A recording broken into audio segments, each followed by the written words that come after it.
할렐루야.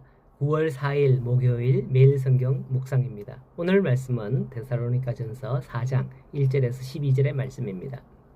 사람은 자기의 뜻을 세우고 뭔가를 하게 될 때에 그 뜻을 이루면 성공하는 것이고 이루지 못하면 성공하지 못한 것으로 평가할 수 있습니다. 다니엘은 포로로 잡혀갔을 때에 뜻을 세우고 하나님을 경외했을 때에 하나님께서는 그를 높이셨다는 것을 우리가 다니엘서에서 볼 수 있잖아요. 하나님의 뜻을 세우는 게 뭔가 그거는 다니엘서에서 한번 이렇게 생각을 해보면 좋겠습니다. 자, 우리 모든 성도들도 하나님을 섬기는 데 있어서 뜻을 세우기를 바라되 그게 자신의 뜻이 아닌 하나님의 뜻을 세우시기를 바랍니다. 바울은 데살로니가에 보냈던 디모데가 기쁜 소식을 가지고 왔기에 매우 기뻤습니다. 그러면서 바울은 데살로니가 교회 성도들에게 권면합니다. 1절에 보면 형제들아 우리가 너희에게 구하고 권면하노니 너희가 어떻게 행하며 어떻게 하나님을 기쁘시게 할 수 있는지를 우리에게 배웠으니 더욱 힘쓰라 라고 하죠. 일반적으로 사람들은 조그마한 성과에도 우쭐대며 자신의 탁월함에 만족하거나 교만한 경향이 있습니다.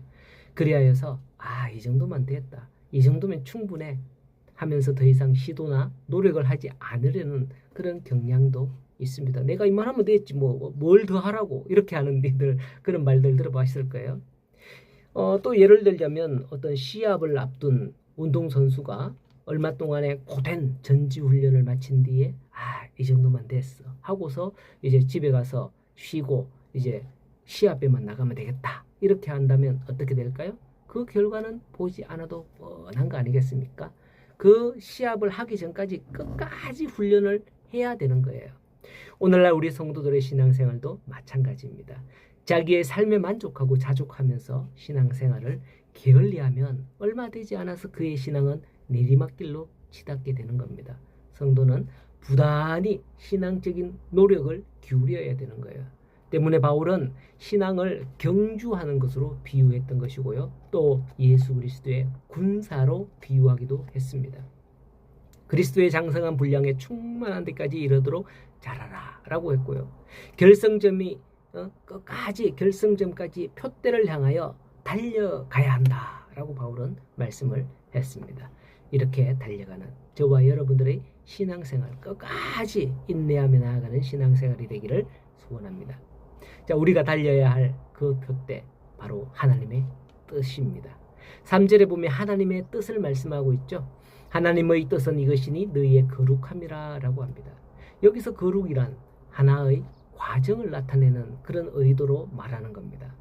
옛 사람의 모습은 사라지고 새로운 피조물로 변화되어 가라 라는 것을 바울은 의도하여 말하고 있는 겁니다. 데살로니가 도시의 당시의 그 여느 도시와 별반 데살로니가 도시가 다르지 않았습니다. 그곳에는 늘 도시들에는 우상이나 엄난의 문화들이 있었던 것이죠. 그러한 모습에서 살았고 물들었던 자들이 예수님을 믿고 하나님의 거룩한 자들이라 칭함을 받은 자가 되었으니 그냥 그대로 거룩하게 되는 겁니까? 그냥 그렇다고 거룩하는 겁니까? 아니죠. 이제는 하나님의 뜻에 따라서 거룩하게 되도록 그렇게 이제 거룩하다 너희가 거룩하다 그랬으니 거룩하게 되도록 살아가야 함을 권면하는 거예요. 여기서 볼 수 있는 것은 결코 거룩한 자가 예수 믿는 게 아닙니다. 예수 믿는 자가 이후 하나님의 뜻을 따라 거룩함의 삶을 살아갈 때에 이제 거룩이 완성되어지는 것이죠. 성도는 예수님을 믿고 이제 출발선에 선 자들입니다. 그전에 경기장에 들어갈 자격도 없는 자들이었습니다. 이제는 하나님을 믿고 하나님의 법대로 달려야 할 그 경기장에 딱 출발선에 서 있는 자들이 바로 우리 성도들 아닙니까? 이제는 하나님의 법대로 달려가서 상을 다 받을 수 있는 우리 성도들이 될 수 있도록 노력하시기 바랍니다.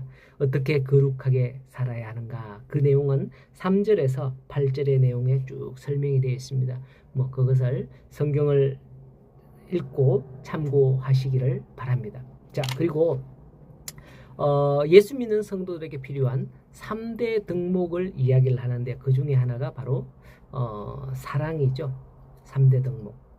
바울은 고린도전서에서 그 중에 제일이 뭐라 그랬습니까? 사랑, 믿음, 소망, 사랑. 그 중에 제일이 사랑이라고 했는데요. 9절에 보니 형제 사랑에 관하여는 너희에게 쓸 것이 없으면 너희들이 자신이 하나님의 가르침을 받아 서로 사랑함이라 라고 합니다. 교회마다 특징이 있어요. 고린도 교회는 사랑이 없어서 책망을 받았기도 했고, 또 계시록의 말씀에 보면 에베소 교회는 첫사랑을 잃어버려서 책망을 받기도 했어요. 그런데 데살로니가 교회는 사랑으로 칭찬을 받고 있죠. 물론 바울이 칭찬했습니다만은. 우리 교회의 특징은 무엇입니까? 이름이 섬김의 교회니까 섬김을 잘 하지 않겠나 그런 생각을 하게 됩니다. 보면 참 우리 성도님들 잘 섬기시고 봉사하시고 하시는 모습이 참 감사하고 너무나 좋습니다.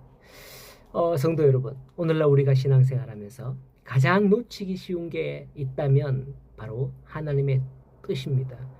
하나님의 뜻을 놓치고 내 뜻대로 살아가고 내 뜻대로 신앙생활하는 분들이 종종 있거든요. 그리고 가장 놓치기 쉬운 게 또 뭐냐? 사랑이 아닐까 생각됩니다. 하나님의 뜻은 오늘 거룩함이라고 그랬고요. 거룩하신 하나님의 형상을 지닌 하나님의 자녀가 되어서 하나님의 자녀로서 서로 사랑하는 성도들이 되어야 되겠습니다. 오늘 우리 교회도 서로 사랑하는 교회가 되기를 원합니다. 이렇게 해서 하나님의 뜻을 이루어가고 사랑을 통하여 이 세상에 예수 그리스도의 복음의 빛을 드러내는 우리 모든 성도들이 되기를 간절히 소원하고 축복합니다.